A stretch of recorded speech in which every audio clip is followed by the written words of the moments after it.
Ready? Fire! Shoot a lot! By Ogg's command, his fellow Ogryns began pouring fire onto the battlefield. Most of the Ogryns were operating heavy stubbers that had been looted from the enemy trenches, and most of these heavy weapons would have required a team to shoot. But the Ogryns were more than strong enough to shoulder these weapons and withstand the powerful recoil of the guns.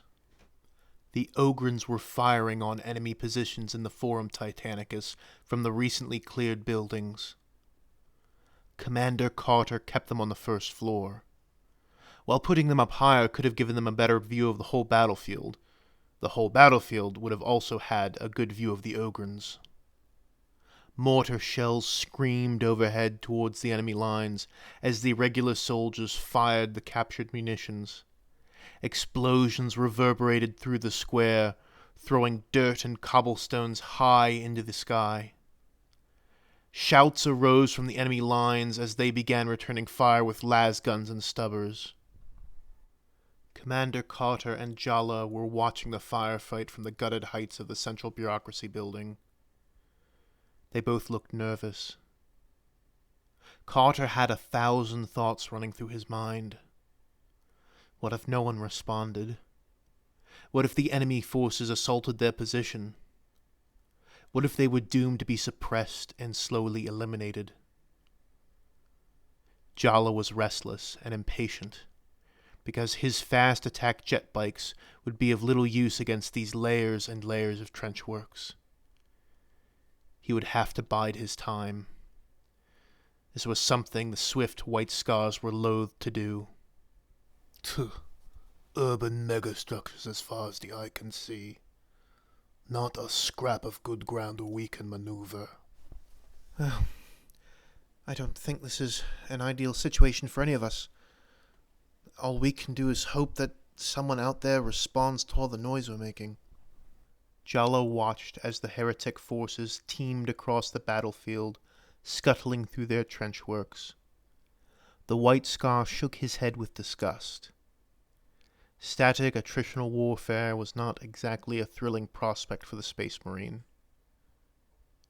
He waited for a few moments. But then, something began to change on the battlefield. A number of heretics had massed near the Voidcraft. Suddenly, there was a loud, blaring horn from one of their monstrous machines. And that was it. That was the signal. The heretics suddenly swarmed towards the massive Voidcraft. Within moments, they fought their way up onto the loading ramp. Monstrous, lumbering abominations and blasphemies against the Omnissiah stormed the entrance to the great vessel.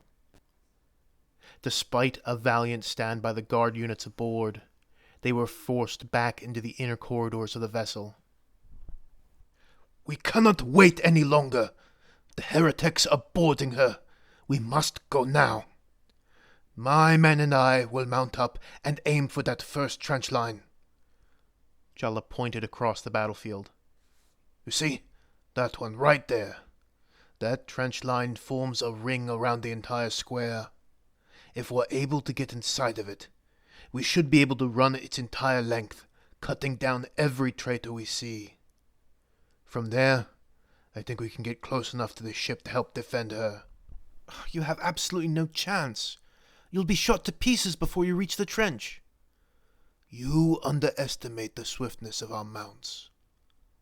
I have no doubt in your skills, my lord, but you can't outrun las blasts. You underestimate the swiftness of our mounts. Well, you can't just... Keep shooting! The bad men don't want to put their heads up. Keep them down. Make lots of noise like Commander Carter said. Upon hearing the Ogryn's bellowing voice, Carter paused, just for a moment, as the wheels began turning in his head. Wait a minute. I think I have an idea. Maybe we don't have to risk that. Maybe we can give you a better shot at this. Yes. Yes, I think I have an idea. Please, just give me a few minutes. Let me have a word with Arbitrator Dallas and the Ogryns. Please, my lord, I think this can work. By the grace of the Emperor, this just might work. No man do they call me, my mother and my father, and all my comrades as well. Thank you all for listening to the latest episode of Ogg the Ogryn Returns, and I apologize that it has been so long in coming, but I'm happy to finally deliver a short episode. If you enjoyed what you heard, please leave a like and a comment. If you haven't done so yet, do also please subscribe. If you would like to support me, there are links down below to my Patreon, my PayPal, and my merch store. And finally, if you have absolutely no idea what's going on, you can click on the playlist, which should be appearing on screen right now, to hear the story from the very beginning, and there will also be a link in the description back to the very beginning so you can hear Ogg's first story. Thank you all once again for listening. No Man out.